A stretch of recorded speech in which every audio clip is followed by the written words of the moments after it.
I love it. I love it. I love it. I do this, I think, every time, right? Because we record these live. Obviously, if you're seeing this on YouTube, so there's no fancy editing on this. No, no, no, no. Um, no fancy editing on this. This is live. But it saves that image. So I always do something silly and weird in the beginning. Welcome back, everyone, to our, let's see, 16th episode of Witch Please, Sunshine's Guide to the Mystical. I'm excited for today. I'm actually excited to join and chat and talk with you guys, I think, every single time. Let me make sure I can see those comments just in case anything does come through. We don't have a whole ton of folks that watch us live yet, and we do, repurpose these and everything. But they do record live. So if you ever, want to pay attention and, chat through these, please, take a look at when they're live.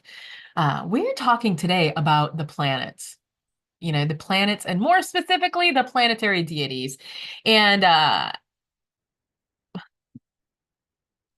it's so funny. I'm like editing stuff and I'm like, I missed an edit from last week, so I got distracted there. So why why we're going to talk about the planetary deities, I'll share with you in a moment, but I want to first level set, and I don't have like a definition. I can't go like look up in Webster's dictionary or anything like what the definition of a planetary deity is, but I always want to make sure, and hi Melissa, when we talk for the first time that we're level setting, we're all like approaching this from the same, point of view.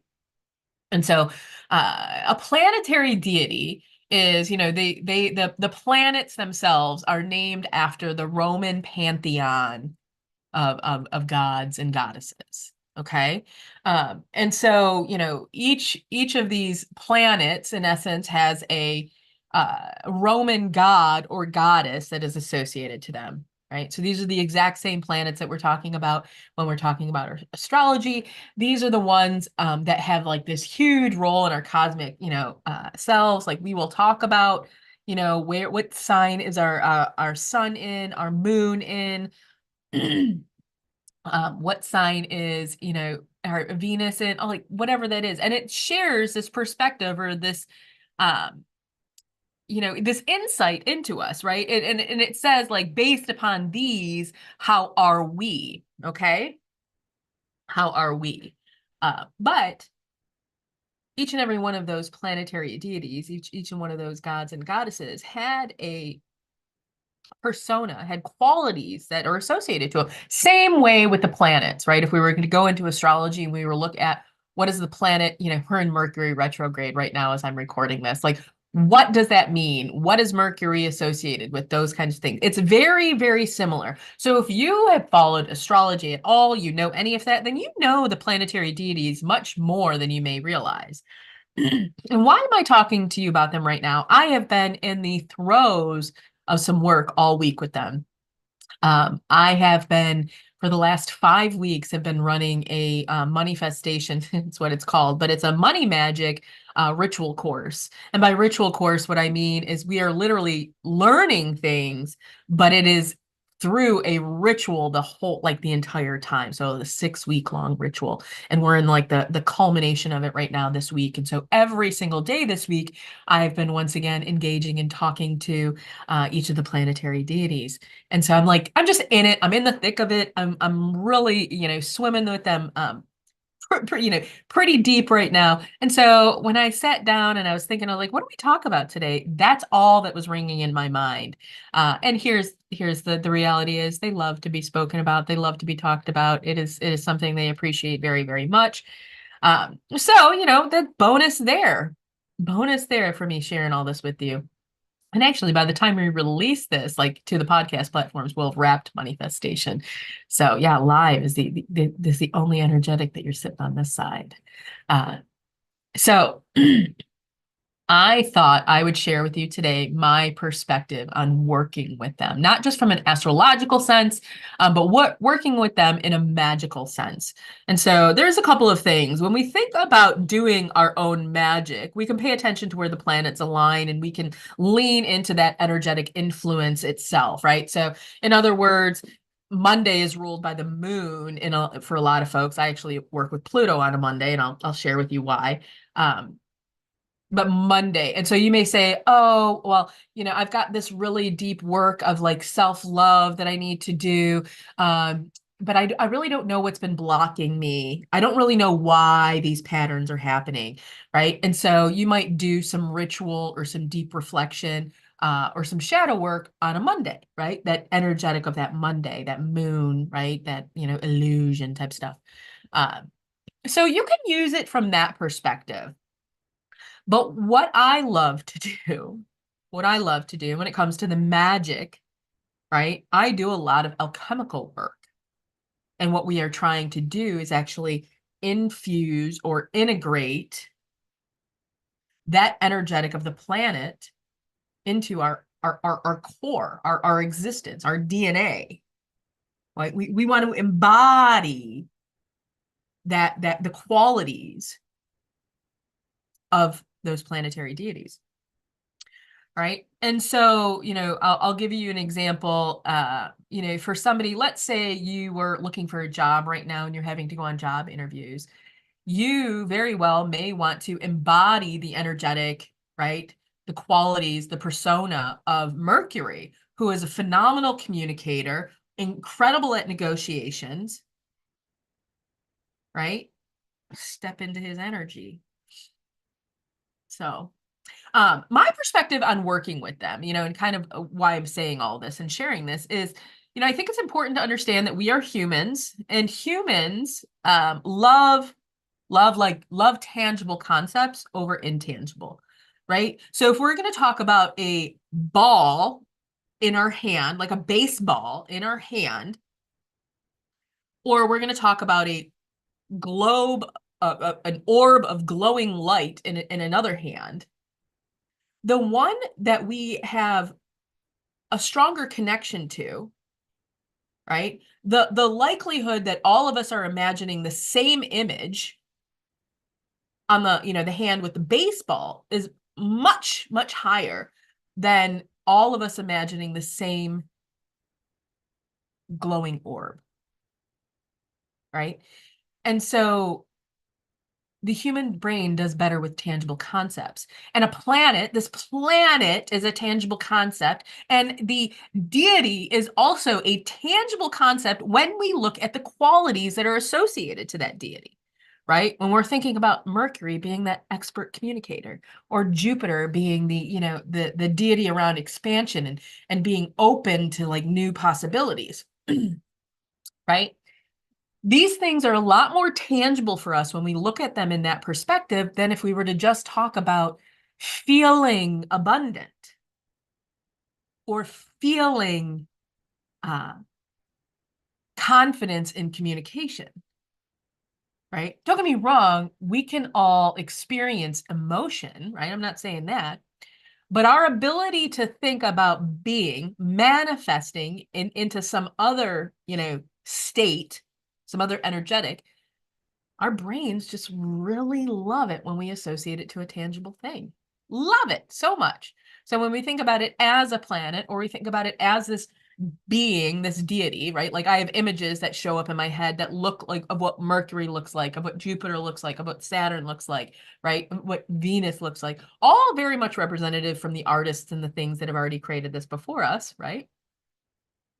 Or not should before us, before me. But I do. So that is my perspective of working with them, is that when we work with them, our ability to step into and embody the qualities of them is a lot higher. Like the probability that we're going to be successful with it, and just, our capabilities of being able to step in, because once again, that human brain loves a tangible thing, loves a tangible thing. So figured I'd share a little bit. I said I work with, I don't necessarily work with the moon on just a Monday, and I'll tell you why.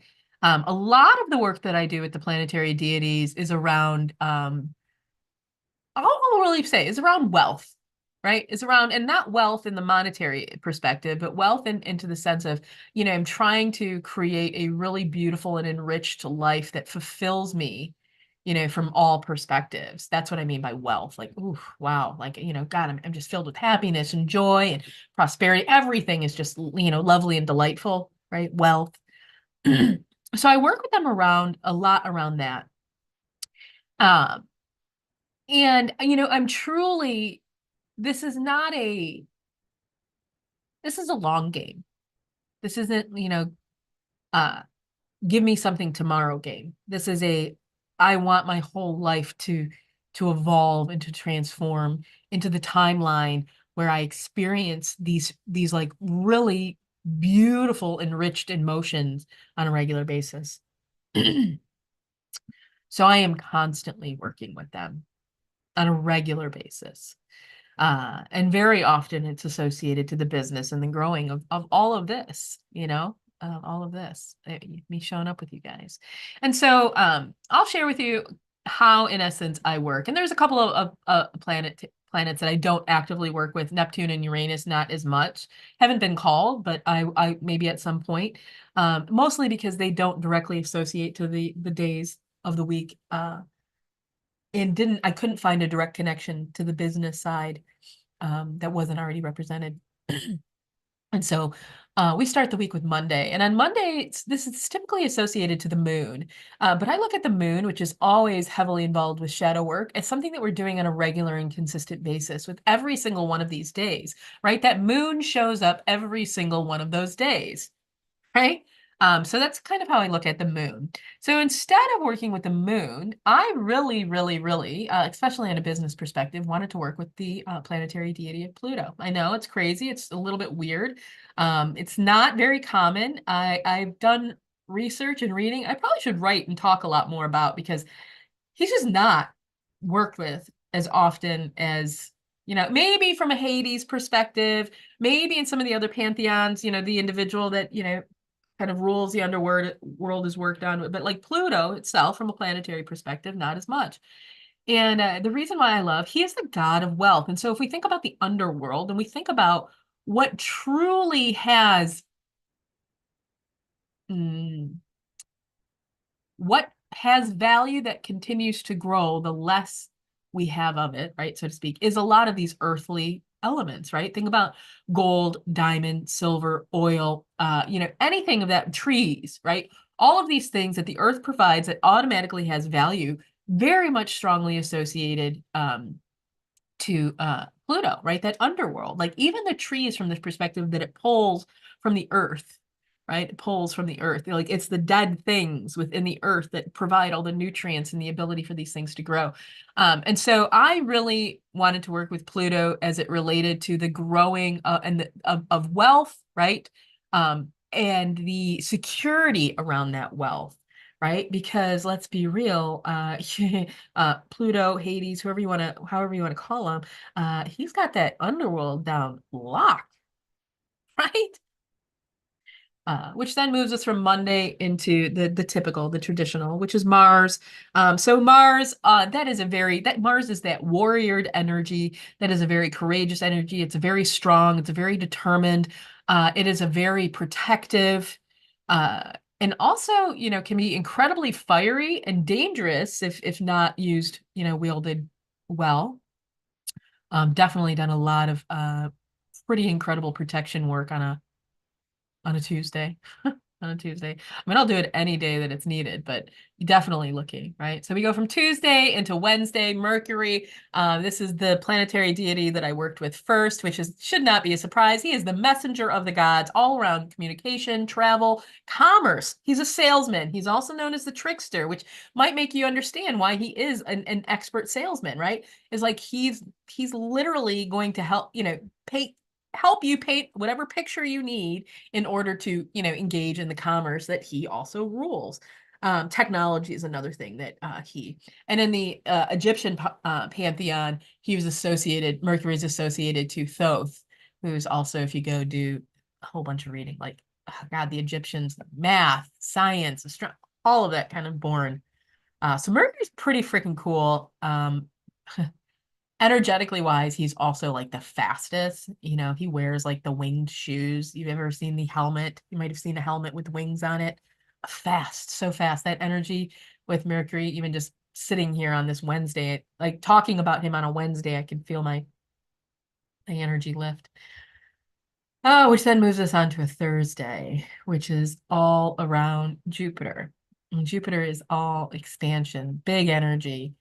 Um, the I like to think, I'll just paint the picture that shows in my head, right? Because Jupiter is, in the mythology is the father of Mercury. And I'm just thinking of like Mercury as that kid that is, still learning all those lessons, in his 20s and 30s and running around. But Jupiter is of the mindset, where he's learned them and he's like just sitting back and able to really can I kind of enjoy and direct and share all of it that all of these thoughts and ideas. So I love Jupiter energy. He's actually the biggest altar that I have too, because of that expansion, that abundance that he represents.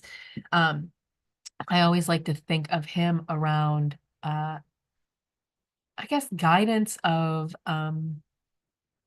idea, right? He brings new opportunities my way. Yeah. We move from Thursday into today we record on a Friday, which is Venus Day, and that's a very intentional choice. And the reason why is because that Venus energy is all around love and relationships and connections and beauty, and oh, it's just amazing. And so whenever I think about, what do I want to do as far as my business on a Friday, I want to connect and I want to share all of this great information and I want to love on you and drop all these little tidbits. And that's what I want to do on a Friday. That's that Venus energy. Then we move into Saturday, ruled by Saturn. Granddaddy Saturn, as I like to call him, which he doesn't like, but I'm very amused by it. Uh, and he tolerates it. This is the man of the planet that is all around discipline, karma. So, being able to reap what you sow. So if you're putting in the good work, the time and the effort, he is going to help make sure that you are pulling out what you need to benefit from. If you are lacking discipline, he's going to show up. He is also the gentleman that can take you all the way.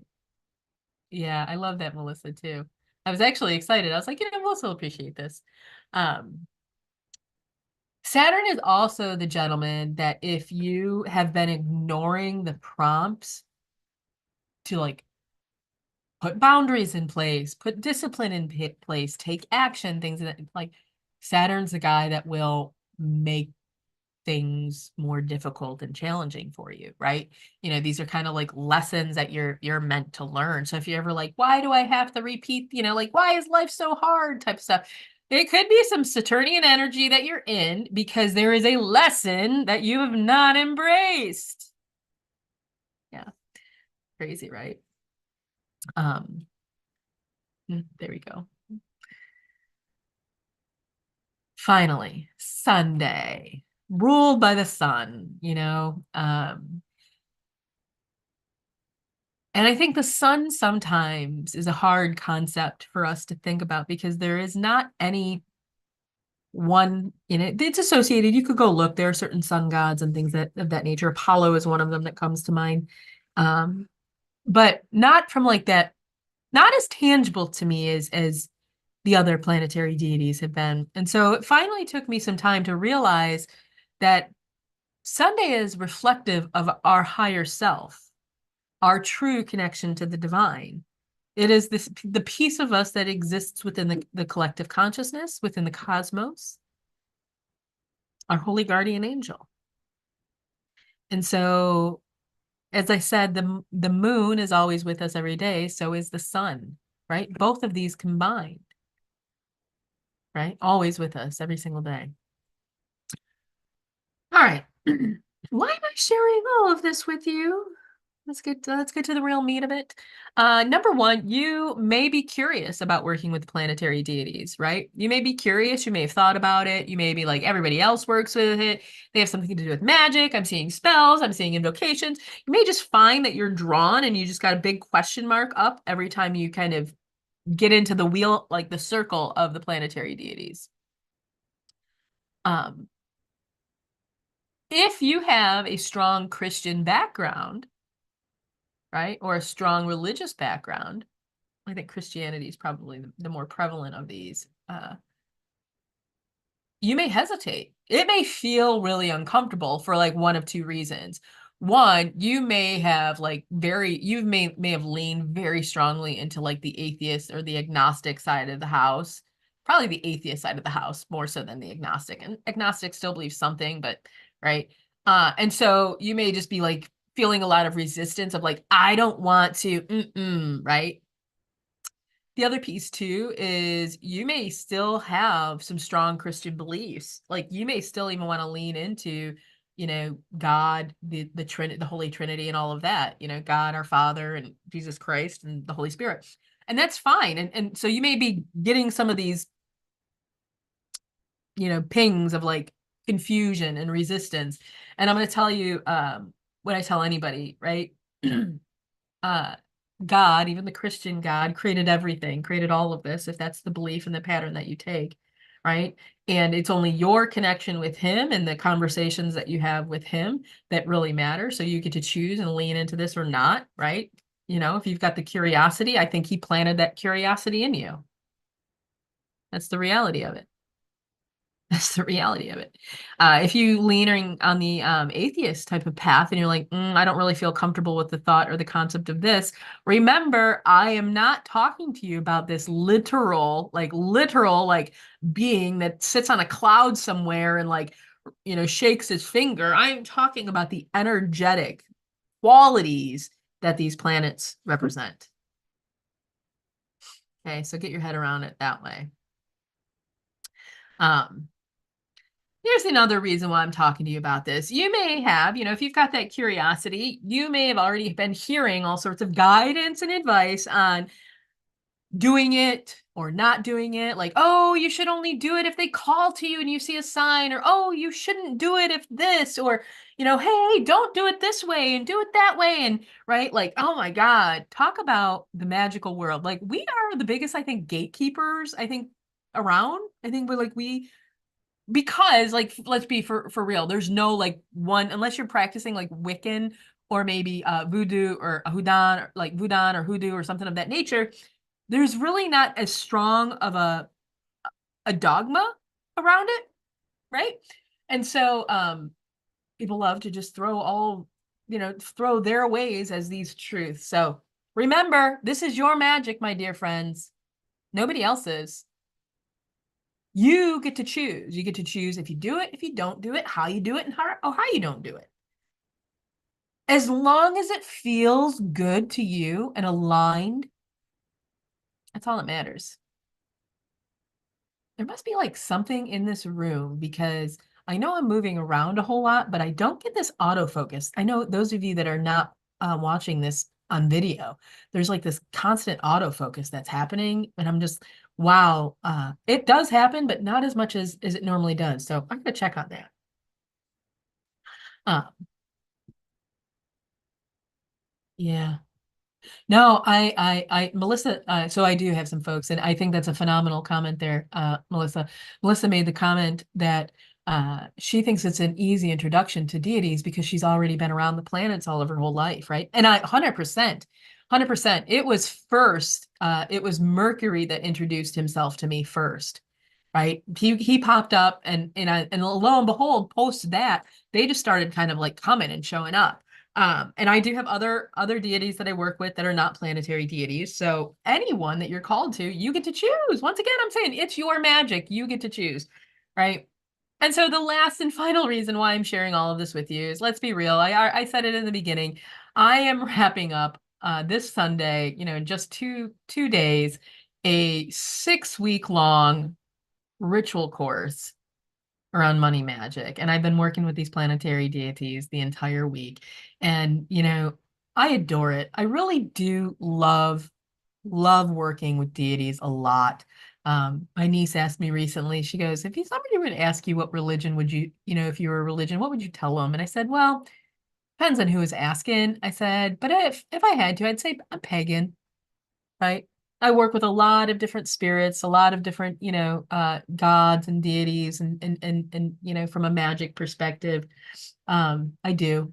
So if I had to, that's probably what I would say. But that's the other reason. So selfishly, I am just in it. I'm in it all week. I'm loving it. I love these I love working with these deities so much. And I hope that if you have not, and you're listening to this for the first time, and that curiosity has you, don't hesitate. Take a leap. And if you want to know my recommendation of who to work with first, Mercury, as always. He is the messenger to the gods, so he happens to, in my opinion, be the most chatty. And the most engaged in a lot of areas of our life. So until next time, all of my dear, dear, lovely friends, much love from me to all of you. Take care.